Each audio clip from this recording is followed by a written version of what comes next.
ouvir a voz do Salvador.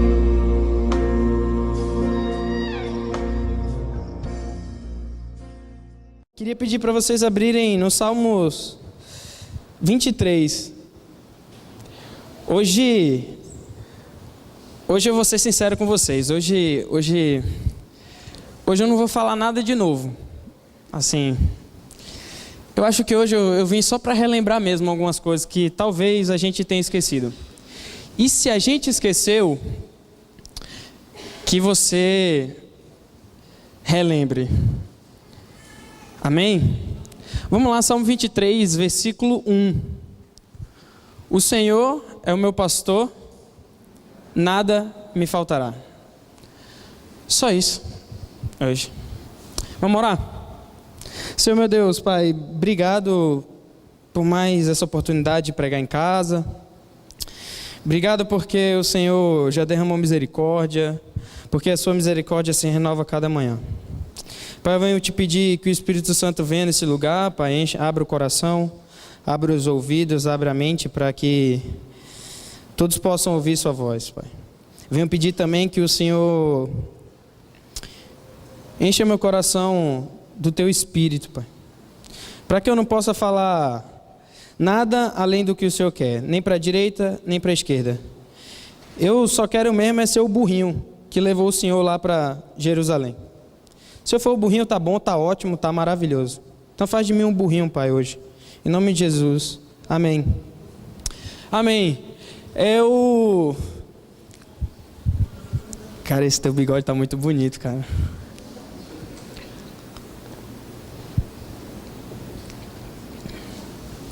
Alguns anos não, há 2 anos atrás, eu tive um amigo, no meu tempo que eu passei em missões, vamos dizer assim, e eu tive um amigo muito próximo, né? O nome dele é Diego. O Diego provavelmente vai ver essa mensagem depois. Eu falo muito dele. Às vezes eu conto as histórias dele, mas mudo alguma coisa, mas o Diego foi um cara que marcou minha vida. Ele morou comigo 4, 5 meses mais ou menos, mas ele é um cara muito experiente. Muito experiente. Ele já tem anos de missões, ele é um missionário, ele morou 6 anos em Moçambique, ele já faz parte ele faz parte da Jocum, mas dentro da Jocum ele faz parte de uma missão chamada Operação John, que essa Operação John ele vai para os lugares onde o evangelho ainda não chegou e ele vai lá e prega o evangelho, faz um mapeamento, e com isso ele já conhece aí mais de 30 países, já foi para 30 países, etc. Mas um cara muito legal, assim, um cara realmente marcou muito a minha vida. E numa dessas viagens dele, ele estava ali mais ou menos pelo leste europeu. E no tempo que ele foi, o leste europeu, ele era bem perseguido. Em alguns lugares era muito perigoso pregar o evangelho. E ele estava numa equipe de 15 pessoas. E tem uma estratégia de missões que fala que quando você vai para lugares perigosos ou perseguidos, você tem que separar o grupo. Porque se você anda, você e mais um, é praticamente normal, mas se você anda num grupo de 15 pessoas, você vai chamar muita atenção. E a polícia vai chegar até você e vai perceber que você é um missionário, vai perguntar quem são vocês e vai estragar, vamos dizer assim, a missão que eles estavam indo fazer. Numa dessas lá para o leste europeu, um guarda percebeu que estava estranho.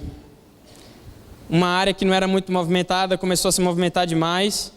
Eles chegaram, perguntaram: quem são vocês? Eles falaram: somos missionários.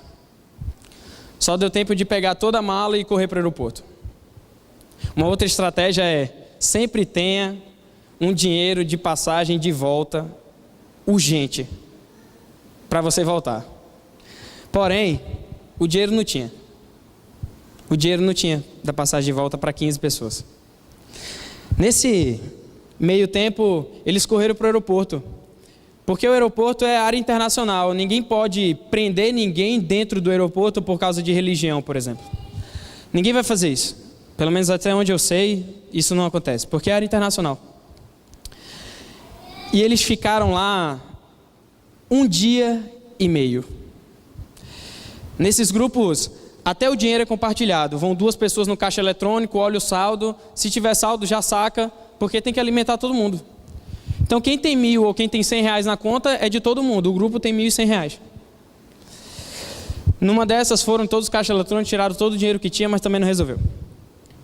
Tinha que comer no aeroporto. Quem viaja de avião sabe, não é barato comer no aeroporto. O dinheiro que todo mundo tinha acabou. E agora? Para onde a gente vai? Eles tinham algumas correntes, cordas, amarraram as malas neles para ninguém poder roubar a mala e eles poderem dormir. E naquela situação toda ali, depois de 1 dia e meio, esse meu amigo foi para o banheiro. Um lugar fantástico. Não sei quem já foi em aeroporto, mas o banheiro de aeroporto não é bom. Ele foi para o aeroporto, mas ele não foi para saciar nenhuma necessidade fisiológica. Ele foi para chorar mesmo. Ele estava lá chorando na frente do espelho, algumas pessoas entraram, ele foi para dentro da privada, né, ali do privado, sentou e começou a chorar. E aí ele olhou para cima e falou bem assim: Deus, cadê tu? Onde tu tá? E aí ele pegou o celular, abriu a Bíblia, e a Bíblia estava aberta no Salmo 23. E aí ele leu o primeiro versículo, que nem a gente leu: o Senhor é meu pastor, nada me faltará. E ele pensando naquilo, aí eu não sei o que ele pensou, porque ele não contou, mas eu já fiz um sermão em cima disso, e eu separei em 3 coisas que talvez a gente esteja esquecendo. Talvez no dia a dia a gente esquece de pontos importantes na nossa caminhada de fé. Última vez que eu preguei, eu falei sobre a luz e que a vida é na luz. Talvez hoje seja como viver na luz. Como viver na luz. O Salmo 23, ele fala de um salmo de Davi. Um salmo onde Davi já está velho, já tem aquela sua idade, está rico, poderoso, os vizinhos estão temendo Davi. Davi já não é mais aquele novinho que matou Golias, mas, ao meu ver, parece que Davi está escrevendo esse salmo e está pensando assim: Deus, eu esqueci de algumas coisas. E a gente vai ver isso. Primeira coisa, Davi estava, segundo alguns teólogos, outros dizem que estava numa caverna, outros dizem que estava em oásis, mas independente disso, Deus tira Davi do palácio, leva ele para algum lugar, e aquele lugar está perigoso. Davi está com medo, tem exército inimigo chegando, arrodeando ele, e ele está com medo. Parece meu amigo, né? Meu amigo estava com medo também. E naquele meio tempo ele fala bem assim: o Senhor é meu pastor, nada me faltará. Primeira coisa, Davi fala: eu tenho um Senhor. No dia a dia, as coisas vão acontecendo, a demanda vai acontecendo, o desemprego, o problema na família, problemas e mais problemas e mais problemas e mais problemas. E parece às vezes que a gente esquece que a gente tem um Senhor. Parece que, como o meu amigo olha para cima e fala bem assim: cadê tu? Eu estou me sentindo abandonado. Mas Deus fala: eu sou o teu Senhor. Você, Davi, tem dono. Eu, Davi, cuidei de tudo. Eu te trouxe para essa situação. Eu pensei em tudo isso aí, isso tudo é planejado. Deus é tão soberano que Ele pensa em tudo na nossa vida.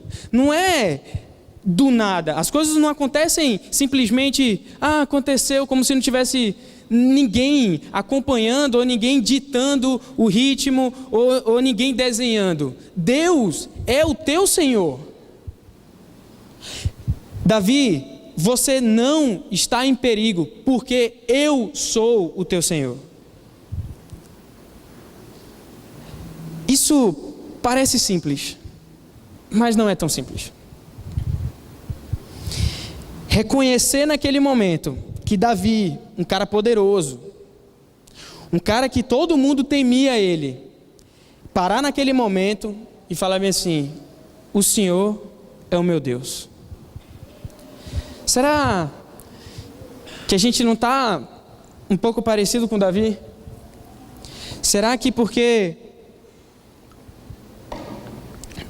Deus abençoou um pouco a gente já está meio que se achando? Parece que Deus vai nos abençoando, dando algumas coisas para a gente, presentes, e parece que a gente vai inflando. Aquilo vai inflando, aquilo vai inflando. E agora eu não preciso mais de Deus, porque eu já tenho tudo. Será? Ao meu ver, Davi estava nisso. Ao meu ver, Davi estava numa situação que ele estava assim: cara, eu sou muito poderoso e eu realmente esqueci do Senhor. Será, irmãos, que a gente tem esquecido de Deus? Será que a gente tem esquecido que nós somos apenas escravos nas mãos de Deus? Será que a gente está pensando que a gente consegue viver sem esse Deus?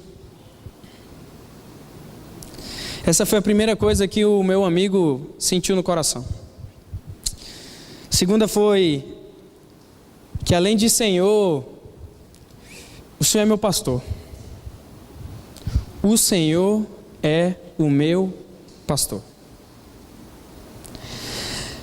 Essa frase, ela é muito bonita porque ela diz muita coisa.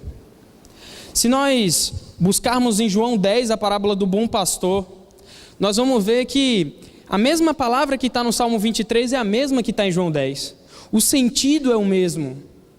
Na língua inglesa, o texto é The Lord is my shepherd, ou o Senhor é o meu pastor. Pastor, na nossa língua portuguesa, tem a mesma conotação tanto de pastor de ovelha quanto pastor de igreja. Mas na língua inglesa não, são duas palavras diferentes. Na língua inglesa a gente tem pastor para pastor de igreja e a gente tem shepherd para pastor de ovelha. Parece que nesse momento entra um contrassenso. Como é que um Deus todo poderoso, todo muito forte, todo que desenha o mundo, que desenha, que faz a nossa vida, como é que esse Deus ele é meu pastor? Como é que lá em João 10, versículo 11 diz: o Senhor é o bom pastor, eu sou o bom pastor e dou a vida às minhas ovelhas. Como que esse Deus todo poderoso, magnífico, que quando a gente pensa assim, a gente pensa num Deus longe, ele está falando para a gente: ei cara, eu sou teu pastor, eu vou cuidar de você. Como? Isso parece um dos grandes paradoxos da Bíblia, mas isso é lindo. Porque ele está falando: olha, Davi, você esqueceu que eu sou o teu Deus. Mas Davi, vem aqui para perto de mim, filho. Eu quero ser o teu pastor. Davi, não esquece, Davi, que foi eu que te coloquei aí, Davi. Mesmo antes de você imaginar, eu já tinha te escolhido, Davi. Davi, o teu lugar, Davi, é aqui do meu lado, Davi. Davi, eu sou o teu pastor, cara. Eu que vou te guiar. Eu que vou te abençoar. Eu que vou te fortalecer. Naquele momento, o meu amigo falou: poxa, realmente eu não estou sozinho. Deus quer cuidar de mim. Às vezes, como o pastor acabou de falar aqui, Deus vai lá e dá uma feridinha na gente, e a gente pensa que está fora do controle. Não, velho. Como diz a música, da ferida, Ele mesmo religará. Deus está chamando a gente para aqui, ó. Caio, fica aqui, filho, ó, pertinho de mim. Deus está chamando a gente para intimidade. Para intimidade com Ele. De andar junto. É muito mais do que vir para a igreja e ficar vendo um menino de 23 anos ficar falando isso para você, ou ficar convivendo com todo mundo, não. Não é isso. Eu estou falando de um relacionamento íntimo com Deus. Que através da cruz, a gente tem livre acesso ao Pai. O véu é rasgado. E agora a gente pode entrar nos santos dos santos, porque o Espírito Santo mora dentro de nós. Caio, fica aqui, filho. Lembra de Moisés lá em Êxodo 33? Que Moisés tinha uma intimidade tão grande com Deus, que ele falava com Deus face a face.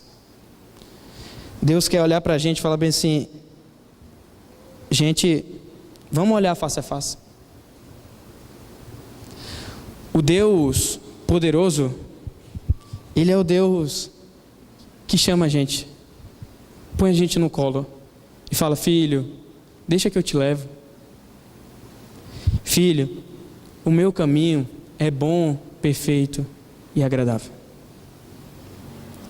Será que você está nessa posição de não saber onde está? De talvez ter saído um pouquinho, mas eita, Ele é o meu pastor. Deus, cheguei. Será que a gente está assim? Será que a gente está longe de Deus a esse ponto? O meu amigo voltou a chorar porque ele já estava envergonhado. Mas o salmo não acaba. O salmo não acaba. E o salmo continua: nada me faltará. E é como se Deus estivesse falando para a gente: olha, é só isso que vocês precisam, pô. É só isso. Vocês precisam entender que eu sou o Senhor de vocês, pô. Vocês precisam entender que eu dito o ritmo da história. Vocês precisam entender que eu que mando na parada. Vocês precisam entender que nada sai do meu controle. Você pode pensar que sai do seu controle, mas do controle de Deus não vai sair. Não vai sair. Porque a vida está nele. A vida vem por Ele, para Ele, e todas as coisas são para Ele. A gente precisa lembrar que Ele é o nosso pastor, que Ele quer cuidar da gente, que Ele não só quer ser o Senhor poderoso, mas também Ele quer ser o Senhor carinhoso, que bota a gente no colo e a gente fala: Abba. Esse Senhor que puxa Ele fala bem assim: olha, é isso que vocês precisam, pô. Vocês precisam entender que a vida é em mim. E a única coisa que vocês precisam é isso. Nada mais. Olha, vocês não precisam de carro. Olha, vocês não precisam de faculdade. Os meus amigos da faculdade estão ali. Olha, vocês não precisam de TCC. Olha, vocês não precisam fazer algumas coisas para ser aceito em roda de amizade. Olha, vocês não precisam fazer isso por debaixo do pano, porque no final das contas, eu sou o Senhor da providência. Deus. Deus. E sabe por que tudo isso? Porque quando a gente entende isso, a gente pode terminar de ler o Salmo. O Salmo todo, 23. Ele me faz repousar em pastos verdejantes. Quando eu entendo que o Senhor é o meu Deus, que o Senhor é o meu pastor, e eu entendo que eu não preciso de mais nada além disso, eu posso falar que Ele me faz repousar em pastos verdejantes. Eu posso falar que Ele refrigera-me a alma. E refrigerar uma alma significa que Ele me restaura a vida. Que em alguns momentos o espírito humano perde o vigor e a disposição para lutar contra os percalços da vida. E Ele me dá ânimo novamente. Davi, ao escrever isso, lembrou-se que cada ovelha tinha um lugar específico na fila, velho. Você não está perdido. Você tem um lugar. Ele coloca, algumas vezes, porém, no decorrer do dia, elas deixavam, durante o dia ela conservava a mesma posição. Algumas vezes, porém, no decorrer do dia, elas deixavam seu lugar e se aproximavam do pastor. Se aproximar do pastor. Depois no verso 4 ele vai falar: ainda que eu ande pelo vale da sombra da morte, não temerei mal nenhum, porque tu és contigo, a tua vara e o teu cajado me consolam. O vale da sombra da morte é aqueles momentos de grande dificuldade. O vale da sombra da morte existe realmente na geografia, lá do Oriente Médio. E era um vale com muito... esqueci agora o nome. Penhasco. Caminho estreito. E ele está falando, mesmo que você ande por esses lugares, eu estarei contigo.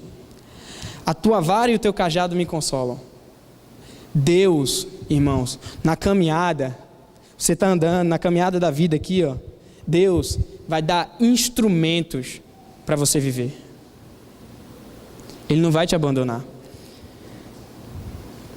Porque o cajado encaixava, ó, quando a ovelha estava em perigo, encaixava no peito e a içava para cima, de volta para o caminho certo.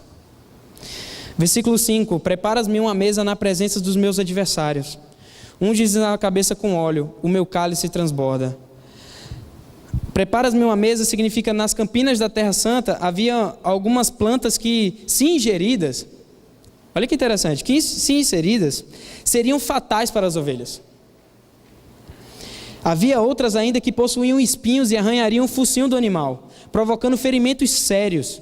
Antes de iniciar o período de pastagem, o pastor saía com um enxadão e ia destruir aqueles inimigos da ovelha. Ungir a cabeça com óleo no fim do dia o rebanho está muito cansado, sem força. E o pastor se punha à entrada do aprisco e examinava uma por uma das ovelhas, aplicando o óleo balsâmico nas que estivessem feridas, que ajudava a cicatrizar. Às vezes a gente está com ferida. Às vezes a gente está andando e a gente volta lá para o pastor. Voltei, cara. Aí ele, peraí que tu está com umas feridinhas aí, ó. Deixa eu curar para ti. Deixa eu curar para ti. Deixa que eu saro. Irmãos, isso é um Deus, cara. Isso é um Deus. E ele termina o salmo, para mim, o versículo mais bonito da Bíblia. Se esse versículo tivesse caído no vestibular, tinha acertado. Bondade e misericórdia, certamente, me seguirão todos os dias da minha vida.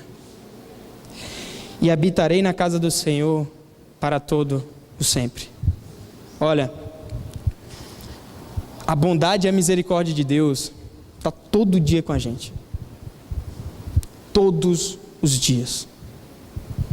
E agora que Davi entendeu as três coisas, que ele tinha um Deus, que queria ser amigo dele, e que era só isso que ele precisava, ele fala, cara, é verdade. Bondade e misericórdia certamente vão estar comigo. E olha, eu quero habitar na casa do Senhor todos os dias da minha vida. Agora, eu quero estar aqui, ó, todos os dias da minha vida. Isso é um chamado pra gente. Isso é um chamado de um estilo de vida, pô. De uma maneira de viver. Uma maneira de viver de dependência para com Deus. De dizer todo dia, Deus, eu não consigo não, ajuda aí. Deus, cara, tá difícil aí, velho. Ajuda aí. É um estilo de vida. É um estilo de vida. O meu amigo entendeu. Voltou para o grupo, olhou para todo mundo e falou: e aí, foi orar? Ele falou: fui. E aí, o que é que Deus falou? Rapaz, Deus falou que Ele que me botou aqui. Tá, e aí? E o dinheiro? Cara, depois ele disse que ele quer ser meu pastor. Que é para eu não me preocupar não, que Ele vai cuidar de mim. Tá, mas a gente tá com fome, a gente quer ir embora. É, cara. E ele falou que é só isso que a gente precisa precisa de comida não. Os caras olharam. Porque parece estranho mesmo, né? Mas é assim. Eu não sei se eu posso contar o final da história. Não. Conta. Depois de 1 dia e meio, ele voltou ao banheiro. Dessa vez para fazer necessidade normal mesmo. E na caixinha do lado, alguém esqueceu uma mala. Ele pegou a mala, levou pro pessoal do aeroporto, encontraram o cara, e a mala estava cheia de dinheiro.